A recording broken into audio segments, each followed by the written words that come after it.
呢件係一件真實發生過嘅事件，但係點解喺400年前嘅明朝會記錄低呢一場核爆級別嘅慘案？乜原子彈唔係1945年先出現嘅咩？最奇怪嘅係喺呢場離奇爆炸、傷亡達2萬餘人嘅事件入邊，死傷者大多數衣服竟然會掛晒喺25公里外嘅西郊樹林入邊。大家好，歡迎翻到嚟大灣區謎檔案。咁呢場意外發生喺1626年5月30日上晝嘅9點幾。而當年包括正史明熹宗實錄以及多達9本民間野史，都共同記載咗呢一件離奇事件，所以咁大陣仗就應該唔似老作。據講，嗰日喺北京城西南方嘅王公廠一帶，就突然發生咗一場威力驚人嘅大爆炸。當時現場極度血腥，造成多達2萬人死亡，導致北京城內大街窄巷都遍佈遇難者嘅身體組織殘骸。而原來喺爆炸發生之前，京城就已經出現咗好多罕見先兆。根據記載，喺爆炸發生前嘅5月初1到初5，北京嘅天氣就已經持續咗好多日灰灰沉沉。唔單止咁，喺初2嗰晚，好多人都睇到前門城樓一角出現咗大規模嘅鬼火。而到咗初3嘅傍晚時分，天空仲出現咗不祥之兆。話當時天上除咗出現火燒雲，仲有一把睇上去好似大關刀咁嘅雲狀。更邪嘅係，把刀嘅刀刃仲要向住故宮方向，咁所以當時好多人形容佢就好似一把布滿鮮血嘅關刀，向住故宮嘅方向劈過去一樣。而呢一啲一連串嘅怪事出現咗冇幾耐之後，大爆炸就發生咗啦。而根據大爆炸發生之後嘅現場慘狀，一本叫做《天變底鈔》嘅古籍係記錄得最詳細嘅。入邊描述到喺爆炸發生之前，其實就已經喺東北方傳嚟咗類似燒炮仗嘅聲音。跟住冇幾耐，四周圍就湧起咗一層灰蒙蒙嘅霧氣。再過多陣，同樣喺東北方嘅王公廠火藥庫就突然傳嚟咗一聲巨響，而呢一聲巨響就好似開天劈地一樣，地面有明顯嘅震感。後嚟仲將本來光猛嘅日頭瞬間變到好似夜晚咁黑。爆炸發生之後，殃及嘅範圍長度大概就有成2公里，闊度更達6公里，所以造成咗大規模嘅人員傷亡。據幸存者描述，當時地面就出現咗幾十米嘅深坑，且不斷向地面噴出黑色嘅濃煙，遠睇就好似一隻巨大嘅靈芝咁。其次，爆炸威力相當驚人，居民當時距離爆炸中心遠少少嘅街道，就好多人都睇到嗰次爆炸嘅瞬間。史書仲描述到，當時喺石庫馬街仲有一隻重量達5000斤嘅石獅子，而爆炸發生之後，佢居然從城內被炸飛到順城門外，亦即係而家嘅宣武門，而呢段直線距離就大約有成1.5公里，可想而知威力有幾誇張。而且最肉酸嘅係，天上唔單止有瓦片、木頭以及石仔嘅建築物碎片跌落嚟，最嚇人嘅係裏面仲夾雜住大量人體斷開咗嘅身體組織，所以當時嘅幸存者見到呢個情景，當場就嘔，甚至有啲仲嚇到暈咗。而喺皇宮方面，爆炸發生嗰陣，根據明熹宗朱由校描述，即係成日沉迷木工技術而荒廢朝政嘅呢一位皇帝，佢當時喺室內就差啲俾爆炸之後所產生嘅衝擊波整死。佢話聽到一聲巨響之後冇幾耐，室內屋頂嘅瓦片就跌晒落嚟，而其中呢啲跌落嚟嘅瓦片咁啱就跌正喺朱由校嘅一個太監頭上，導致呢一位太監當場死亡。而之後包括埋佢1歲大嘅王子朱慈拱，亦都因為呢一次突發事件受到驚嚇，冇幾耐就夭折咗。後嚟據統計，呢一次爆炸事件單單係死亡人數就已經超過咗2萬人，而受傷嘅人更加多到數都數唔清。至於經濟損失方面，當時大概就有成1萬幾間房屋需要重建，而咁啱嗰時嘅明朝又正正處於內憂外患嘅狀態。一方面魏忠賢把控朝政隻手遮天，另外喺關外又同後金，亦即係清朝前身戰事連連。而且呢一次重創就嚴重摧毀咗京城嘅軍工生產同人力儲備，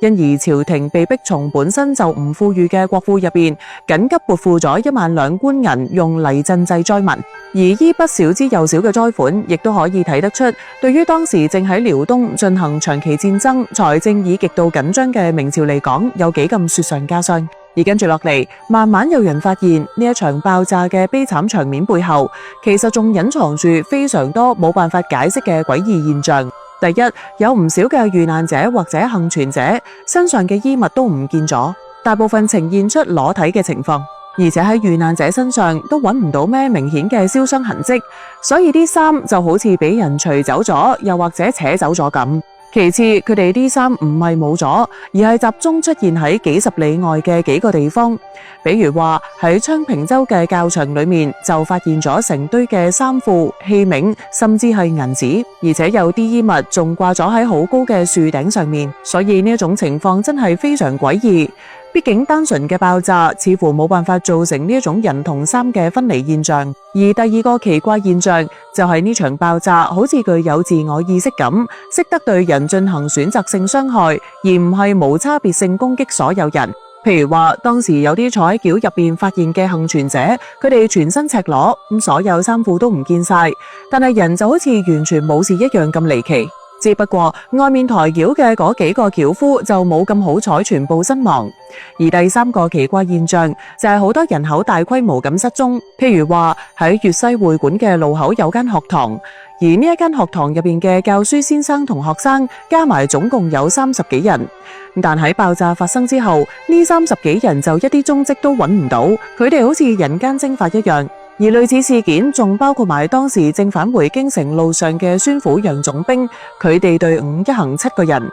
但喺爆炸發生嗰陣，唔單止人唔見，就連啲馬都冇埋，連人帶馬全部消失得無影無蹤，十分詭異。咁講返轉頭，呢一次嘅天啟大爆炸到底係咩原因造成嘅呢？而第一種主流講法就係大地震，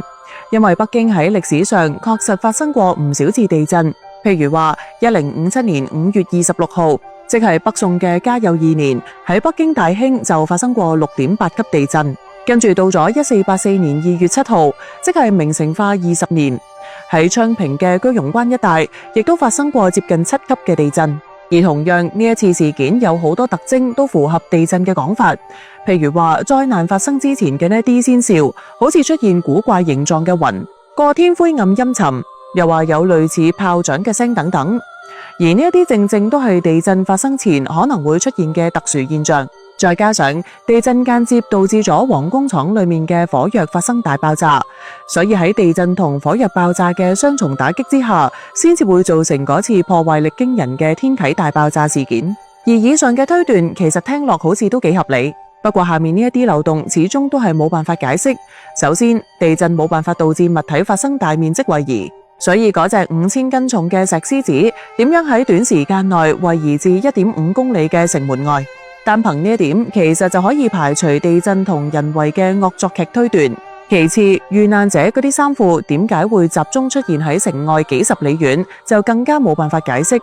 仲有之前講到，好多人見到城樓出現鬼火，而呢樣嘢明顯都唔關地震事。而最關鍵嘅係，由宋朝開始，只要係發生地震，官方就會好明確咁記錄落嚟，包括地震嘅等級、傷亡情況等等。但係今次天啟大爆炸，雖然好多正史同民間野史都有大量記錄，不過似乎呢啲歷史都清一色，冇將關於地震嘅特殊情況同字眼寫入去，所以好明顯，當時嘅官方根本唔認為呢一件事係地震造成嘅災難。接住係第二種主流講法，火藥庫爆炸，因為好容易理解，事發地附近正正就有一個存放住大量火藥嘅皇宮廠皇家火藥庫，所以好有可能係倉庫入邊嘅火藥，因為疏於管理或者操作唔小心發生咗爆炸事故。而有個證據就係，當時啲人唔係見到好似有團靈芝咁嘅濃煙不斷往上升咩？咁所以呢個睇上去似靈芝嘅情況，有冇可能就係日本人所非常熟悉嘅蘑菇雲呢？不過其實呢種講法亦都係存在唔少漏洞，譬如話明朝嗰陣時用嘅係黑火藥，主要成分係木炭、硫磺、硝石呢幾種嘢溝埋一齊，但佢嘅爆炸威力遠遠不及今日嘅 TNT 炸藥，所以理論上就算皇宮廠火藥庫全部被引爆，都做唔成6公里闊咁大破壞。而且最詭異嘅係，根據幸存者描述，嗰個火藥廠並唔係受爆炸衝擊最嚴重嘅地方，所以按道理，如果呢度係爆炸中心嘅話，佢嘅損壞程度理應係不堪入目嘅先啱。最後綜合各種史料同現代研究，目前對天啟大爆炸最主流、解釋力相對最強嘅科學假說，就係我哋接落嚟要同大家描述嘅複合災難說。具體嚟講，呢一次威力驚人嘅大爆炸，其實罪魁禍首就係地下可燃氣體洩漏導致嘅冷爆炸。佢嘅威力連鎖引爆埋黃工廠嘅火藥庫，導致破壞力如此驚人。而呢個假說之所以被認為最合理，係因為佢能夠相對連貫咁解釋大部分嘅核心怪象。譬如話出現好似核爆一樣嘅蘑菇雲。從科學角度去解釋，如果大量甲烷可燃氣體喺地下聚集之後形成爆炸，佢嘅威力的確遠超普通嘅火藥，並有一定可能產生巨大嘅冷衝擊波同埋蘑菇雲。其次，如果氣體爆炸嘅衝擊波威力真係咁巨大，的確係可以將數噸重嘅石獅子拋飛出去。另外，城樓出現嘅鬼火前兆，都可能係因為爆炸之前，地下氣體通過裂縫洩漏到地面，因而同空氣摩擦接觸之後所形成嘅自然鬼火現象。除此之外，現場缺乏焚燒痕跡呢一點亦都可以解釋返。因為甲烷產生嘅爆炸雖然威力好大，但係火焰溫度相對比熱爆炸要低得多，持續時間亦都短距，主要以衝擊波破壞為主。咁所以呢一樣嘅特徵就同史書入邊記載嘅冇焚燒跡象好吻合。不過可能會有唔少人質疑，甲烷爆炸真係可以有咁大威力咩？而喺現代科學角度係完全有可能㗎。其中喺2010年震驚世界嘅墨西哥灣鑽井平台大爆炸事件，據官方調查就已經好明確，罪魁禍首就係一個由海底衝上嚟嘅巨大甲烷氣泡。而嗰次嘅大爆炸事件，亦都被定義為美國史上最嚴重嘅一次海洋生態災難。佢唔單止奪走咗11條寶貴生命，仲因為大爆炸污染咗超過10萬平方公里嘅海域。簡單理解，污染範圍幾乎就相當於成個江蘇省咁大。因而最終今次事故就以208億美元嘅創紀錄罰款告終。而呢一個原理同科學家推測天啟大爆炸係地下甲烷洩漏所造成嘅邏輯亦都類似，只不過同樣嘅悲劇要發生喺人口密集嘅京城地下，佢所造成嘅後果同破壞就肯定會明顯咁被放大。當然，發生喺400幾年前嘅天啟大爆炸，佢之所以同俄羅斯嘅通古斯大爆炸以及古印度嘅死丘事件被並稱為世界3大自然爆炸未解之謎，係因為佢有好多核心疑點都冇辦法解釋得通。譬如話，衝擊波的確可以將衫褲吹走，但係要將成千上萬人嘅衫褲全部除清光兼捲走，仲要做到身體表面幾乎不留傷痕，呢一種情況就真係好難實現。另外，氣體爆炸的確可以炸飛呢一啲寵物。之但係史料記載嘅衫褲、銀紙、器皿呢啲嘢，佢全部都好精準，就好似有意識一樣，大量被集中拋到幾十里外嘅西山同昌平呢幾個特定地點，而其他地方就一件衫都揾唔到，就真係好奇怪。最緊要嘅係，成件事係喺極短時間之內發生嘅，所以各位試諗下，幾乎要同時完成地下氣體爆炸，引發火藥庫2次爆炸，產生真空抽走衫褲嘅效應，並形成遠距離拋射氣流呢一啲多環節嘅完美銜接，喺自然事件當中發生嘅概率究竟會有幾低？不過就算點樣無法解釋都好，複合災難假說佢點都好過外星文明假說。或者咁講，真相可能遠遠超出咗我哋嘅認知，就好似一開始古人都唔明白點解會行雷，點解會落雨一樣道理。咁好，今日嘅節目就到呢度，好多謝大家嘅捧場，我哋下期再見，拜拜。